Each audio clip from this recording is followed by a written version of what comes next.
Hello नमस्कार दोस्तों, कैसे हैं आप सभी। आप सभी का स्वागत है आपके अपने चैनल राजीव कॉम्पिटिटिव क्लासेस में। दोस्तों, आज का वीडियो आप लोगों के लिए काफ़ी ज़्यादा महत्वपूर्ण होने वाला है।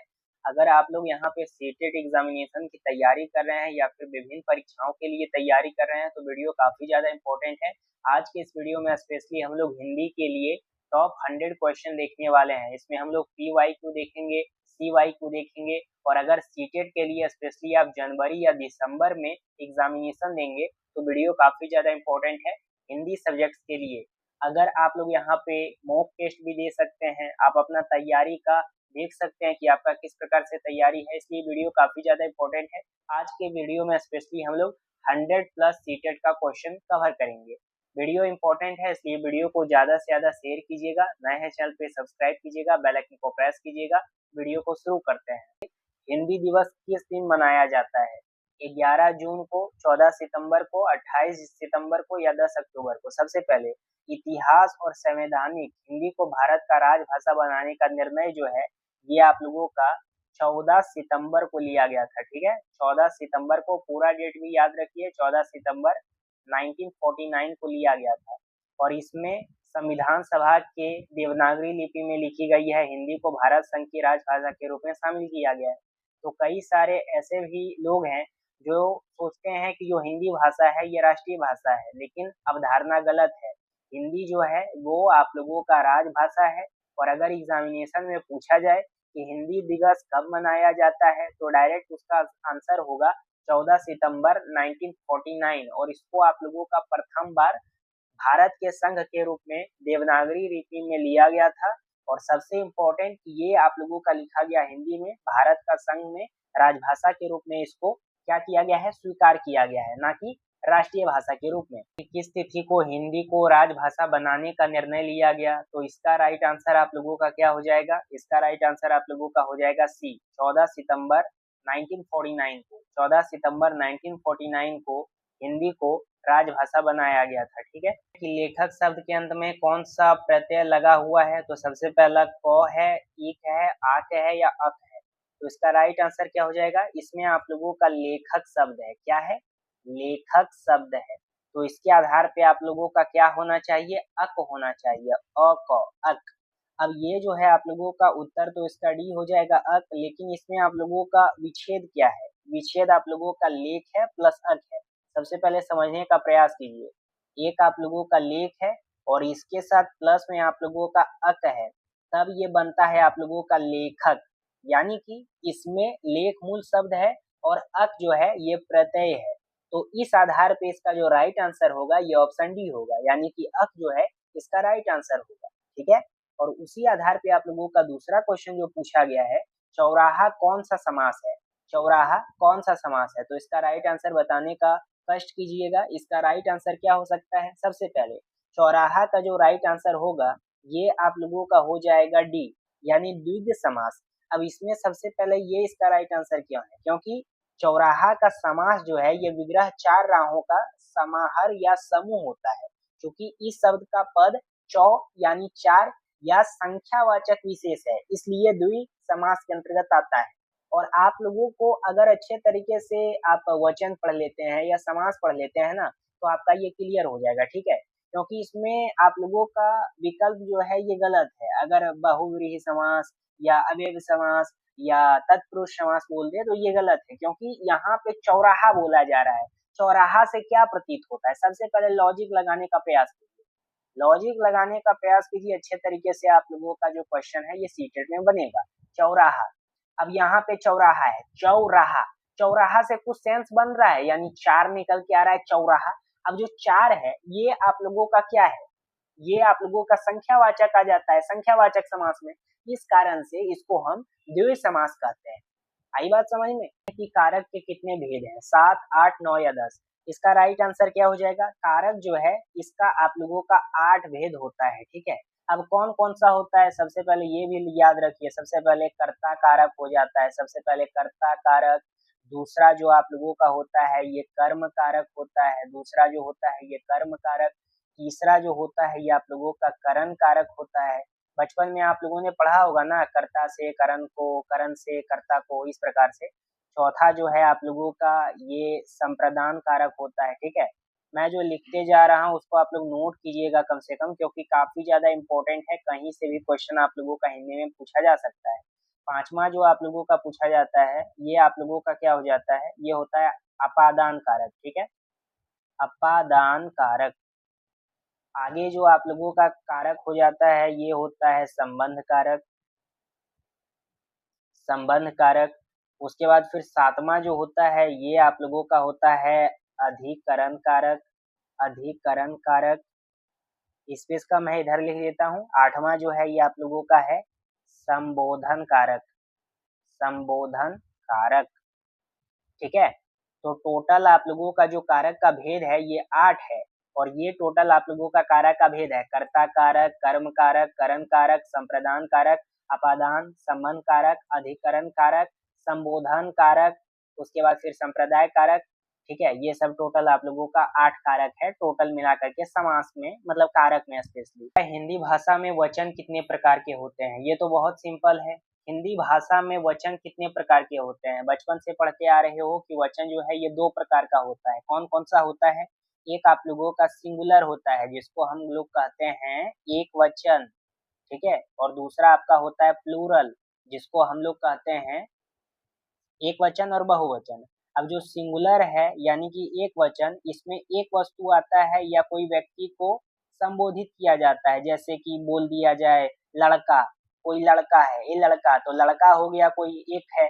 या फिर बोल दिया जाए पुस्तक है, पुस्तक, तो पुस्तक एक है। यानी कि जो चीज, एक चीज को संबोधित किया जाए उसको हम लोग सिंगुलर करते हैं। ये लड़का, तो पुस्तक, इस प्रकार का एग्जाम्पल आप ले सकते हैं। बहुवचन यानी होता है प्लूरल, जिसमें अधिक वस्तुओं का आप लोगों का बोध किया जाता है। जैसे क्या एक लड़का है तो यहाँ पे हम लड़के लिख सकते हैं, ये लड़के, कई सारे लड़के हैं, या कई सारे पुस्तकें हैं, तो इस कंडीशन में हम पुस्तकें बोलते हैं। यानी कि सिंपल भाषा में, हिंदी भाषा में वचन 2 प्रकार का होता है। पहला सिंगुलर, जिसको एक वचन कहते हैं। दूसरा प्लूरल, जिसको बहुवचन कहते हैं। सिंगुलर में लड़का या पुस्तक होता है जो कि एक होता है। प्लूरल में कई सारा होता है, जैसे लड़का को लड़के बना दें, पुस्तकें को पुस्तकें बना दें। लड़की है सिंगुलर में, प्लूरल में बन जाता है लड़कियां। महिला है सिंगुलर में, प्लूरल में बन जाता है महिलाएं, ठीक है। पुरुष है सिंगुलर में, उसके बाद फिर प्लूरल में बन जाते हैं कई सारे। इस प्रकार से आप लोगों का वचन जो है ये आता है। क्रिया का मूल रूप क्या कहलाता है? इसका राइट आंसर आप लोगों के माध्यम से क्या हो सकता है? इसका राइट आंसर ना तो कारक होगा, ना क्रिया विशेषण होगा, या इनमें से कोई नहीं। इसका राइट आंसर धातु होगा। अब धातु क्यों है? देखिए, हिंदी व्याकरण जब आप पढ़ते हो ना, यानी ग्रामर पढ़ते हो, तो इसमें आप लोग संपूर्ण चीज पढ़ते हो। जैसे कि एक आप लोगों का संधि आ जाता है, पहले संधि आप पढ़ते हो, फिर आप यहाँ पे समास पढ़ते हो, फिर यहाँ पे आप लोग कारक पढ़ते हो, उसके बाद फिर वचन, उसके बाद फिर इसी में आप लोगों का लिंग आ जाता है, उसके बाद फिर सर्वनाम आ जाता है। सबका अलग अलग टाइप है। फिर आपका संज्ञा आ जाता है, फिर आपका रस आता है, फिर छंद आता है, उसके बाद फिर अलंकार आता है। तो अलग अलग तरीके से अलग अलग चीज आप लोग हिंदी ग्रामर में स्पेशली पढ़ते हो as compare to English grammar. लेकिन यहाँ पे बात निकल के आती है कि अगर एग्जामिनेशन में इस प्रकार का क्वेश्चन पूछा जाए तो हल कैसे करेंगे। पहले लॉजिक देखिए कि क्वेश्चन कहता क्या है। सबसे पहले क्वेश्चन में कह रहा है कि क्रिया का मूल रूप कहलाता है। क्रिया, क्रिया यानी होता क्या है, पहले वो आपको समझना होगा। क्रिया का मूल रूप धातु क्यों कहलाता है? इसका व्याख्या यही है आप लोगों का कि क्रिया के जिन शब्दों से मूल काम का पता चलता है उसे धातु कहते हैं। अब यहाँ पे क्रिया का मूल रूप कहलाता है, यानी कि कोई भी क्रिया है और वो काम कर रही है, तो वो कौन सा काम करता है, उसका मूल काम क्या है, उसे बताया चला जाता है कि उसका मूल रूप क्या कहलाएगा। आई बात समझ में? क्रिया का जिस शब्दों से मूल काम का पता चलता है उसे धातु कहते हैं। जैसे कि पढ़ रहा हूँ तो पढ़, लिख, खा, जा आदि। जब इन धातुओं शब्दों में न प्रत्यय जोड़ा जाता है तब क्रिया का सामान्य रूप बनता है। जैसे पढ़ प्लस ना, पढ़ना। तो एक व्यक्ति पढ़ रहा है, पढ़ रहा है अलग सेंटेंस है, लेकिन पढ़ना, पढ़ना, अब पढ़ना जो है ये डायरेक्ट थोड़ी ना जुड़ गया है, इसमें आप लोगों का पढ़ आया है, प्लस में ना आया है, तब ये टोटल जोड़ के बना है पढ़ना। लेकिन क्रिया का मूल रूप तब होता है ना जब मूल काम का पता चलता है। मूल काम का पता कैसे चलेगा? पढ़, लिख, खा, जा, आ आदि। और उसमें अगर ना ऐड किया जाए तब पढ़ना होगा, तब खाना होगा, तब चलना होगा, इस प्रकार से। आई बात समझ? रचना की दृष्टि से क्रिया के कितने भेद होते हैं? रचना की दृष्टि से जो है ना, ये क्रिया के 5 भेद होते हैं। कौन कौन सा होता है ये भी देख लेते हैं। सबसे पहले सामान्य क्रिया पहला आपका आता है, जो मैं आप लोगों को नोट करवा रहा हूँ उसको नोट करते जाइए। पहला सामान्य क्रिया आता है। दूसरा जो है ये संयुक्त क्रिया है, ठीक है। दूसरा जो है ये संयुक्त क्रिया है। तीसरा जो है ये आपका नामधाती क्रिया है, नामधाती क्रिया। उसके बाद फिर चौथा जो आपका है ये है प्रेरणार्थक क्रिया। उसके बाद फिर आगे जो आपका क्रिया है ये 5वां आ जाता है, इधर मैं लिख लेता हूँ स्पेस की वजह से। ये है आपका पूर्वकालीन क्रिया। तो 5 प्रकार का आपका क्रिया है, ठीक है। सबसे पहले एक एक करके एक्सप्लेन कर देना चाहता हूँ। सबसे पहला, रचना की दृष्टि से क्रिया के कितने भेद होते हैं? 5 भेद होते हैं। सामान्य क्रिया सबसे पहला है। जब किसी वाक्य में एक ही क्रिया का प्रयोग होता है तो उसे हम सामान्य क्रिया कहते हैं। जैसे वह गया, तो इसमें क्या हो रहा है? एक ही क्रिया को संबोधन किया जा रहा है, या फिर एक ही वाक्य में एक ही क्रिया का प्रयोग किया जा रहा है। वह गया, वह गया, राइट आंसर। इस कारण से ये सामान्य क्रिया होगा, ठीक है, साधारण सा क्रिया। उसके बाद संयुक्त क्रिया होता है, जब 2 या 2 से अधिक क्रिया मिलकर एक पूर्ण क्रिया बनाती है। जैसे वह घर पहुंच गया, तो वह घर पहुंच गया, इसमें काम क्या हो रहा है? पहुंच गया। कौन पहुंच गया? वह पहुंच गया। कोई फलना व्यक्ति का नाम बताया जा रहा है इसमें। तो इसमें 2 चीजों को जोड़ करके, 2 क्रियाओं को जोड़ करके उसको एक तरह से मिला करके पूर्ण क्रिया बनाया जा रहा है, उसको हम संयुक्त क्रिया कहेंगे। नामधाती क्रिया क्या होती है? जो क्रिया संज्ञा, सर्वनाम या विशेषण शब्दों से बनती है। जैसे हाथ से हथियाना, लात से लतियाना, इस प्रकार से। उसके बाद फिर प्रेरणानाथ क्रिया बनती है, जहाँ कर्ता स्वयं कर्ता ना करके किसी दूसरे को कार्य करने की प्रेरणा देती है। जैसे वह उससे पत्र लिखवाता है। ये आप लोग एक्टिव और पैसिव वॉइस में पढ़ते हो। फिर पूर्वकालीन क्रिया आता है, जब कर्ता एक क्रिया को समाप्त करके दूसरी क्रिया शुरू करता है तो पहला क्रिया पूर्वकालीन कहलाती है। जैसे वह खाकर सो गया। तो इस प्रकार का जो आप लोगों का कंडीशन क्रिएट होता है ना, ये रचना की दृष्टि से होता है। इस प्रकार से टोटल 5 आप लोगों का क्रिया का डेफिनेशन बनता है। अब यहाँ पे आगे आप लोगों का क्वेश्चन है कि भागीरथी का पर्यायवाची शब्द है। भागीरथी का पर्यायवाची शब्द क्या हो सकता है? तो इसका राइट आंसर हो जाएगा आप लोगों का गंगा। याद रखिए, कहीं पे भी भागीरथी अगर आ जाता है तो राइट आंसर इसका गंगा हुआ, यानी बी।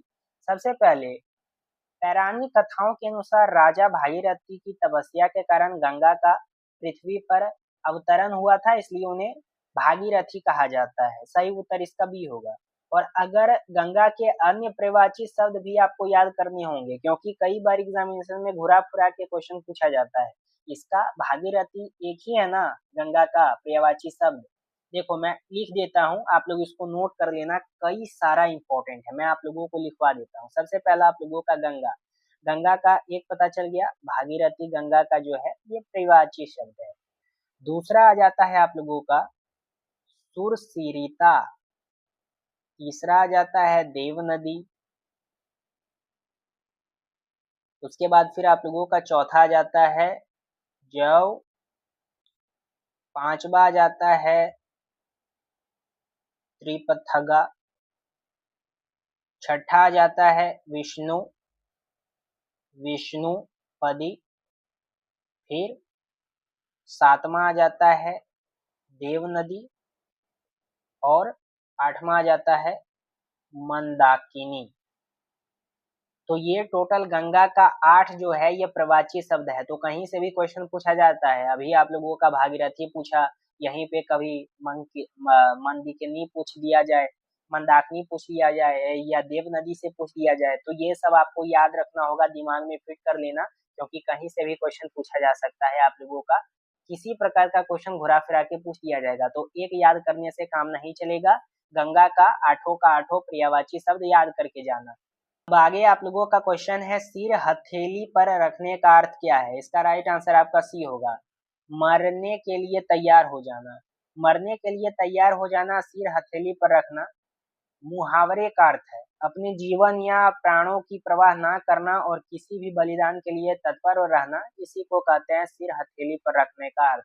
और आपको पता होगा कई सारे लोग भी कहते हैं, कभी कभी आप अगर सिर हथेली पे रख लेते हैं तो इस कारण से कई सारे लोग आपको कहेंगे कि इस प्रकार से मत रखो अपने सिर पे हाथ, ठीक है। आगे आप लोगों का क्वेश्चन है अस्थाई भावों की कुल संख्या कितनी है, तो ये आप लोगों का राइट आंसर हो जाएगा 9। भरत मुनि के नाट्यशास्त्र और हिंदी व्यवहारण के अधिकांश प्रमाणित सूत्रों के अनुसार स्याही भावों की कुल संख्या 9 मानी गई है। इन्हीं के आधार पर काव्य में 9 रस यानी नवरस स्थापित किया गया है। आप लोगों का क्वेश्चन है हिंदी साहित्य का 9वां रस कौन सा है, इसका राइट आंसर आप लोगों का क्या हो जाएगा, शांत रस। अब यहाँ पे आप लोगों का आगे क्वेश्चन है चारों चरणों में समान मात्राओं वाले छंद को क्या कहते हैं, इसका राइट आंसर आप लोगों का हो जाएगा ए, सम मात्रिक छंद। अब व्याख्या इसमें यही है कि जिस छंद के सभी चारों चरणों में मात्रा की संख्या एक समान होती है उसे सम मात्रिक छंद कहते हैं, ठीक है। और उदाहरण के लिए चौपाई के प्रत्येक चरण में 16 मात्राएं होती है और उसी आधार पे छंद कितने प्रकार के होते हैं, तो छंद जो है ये आप लोगों का 3 प्रकार का होता है।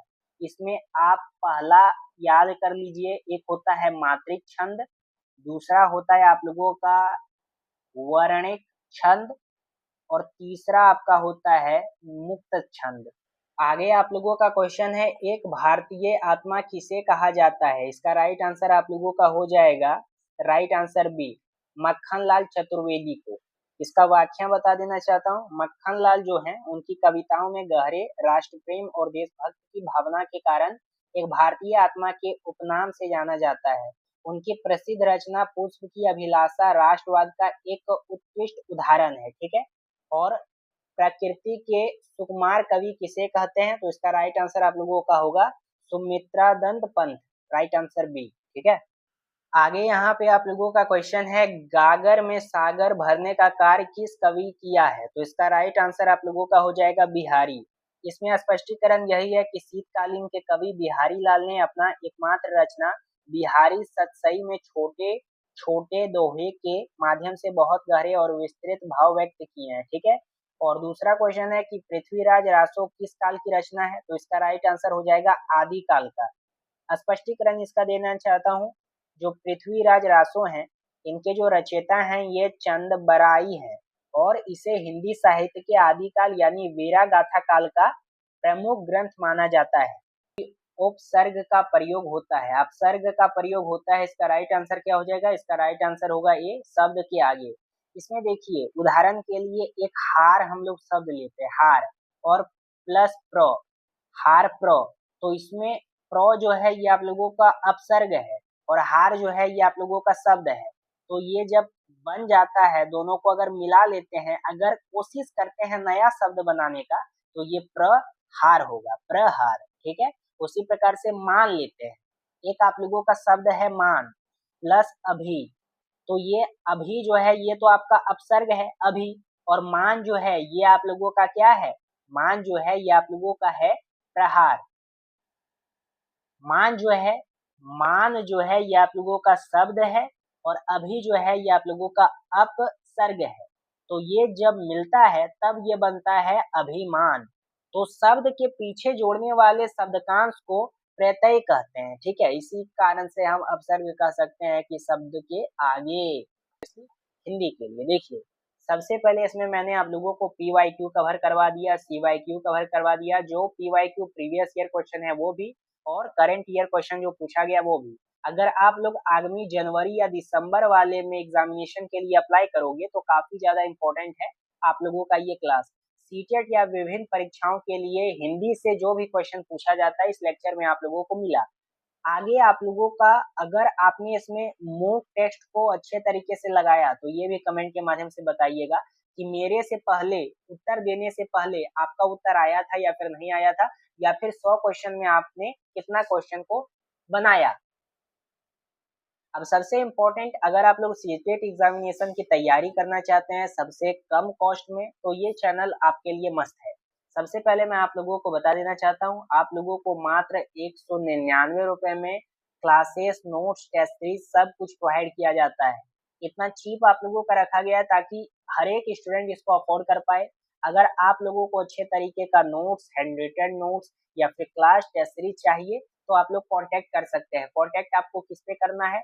6207119508। इस पे आप लोग कॉल या व्हाट्सएप कर सकते हैं। आपको मात्र 199 रुपए में नोट्स, क्लास, टेस्ट सीरीज सब कुछ प्रोवाइड कर दिया जाएगा। बस एक बार आपको कॉल करना है और बताना है कि आपको क्या चाहिए। बाकी नए हैं चैनल पे सब्सक्राइब कीजिएगा, आगे जो भी वीडियोस आएगी आप लोगों को मिलेगा। धन्यवाद।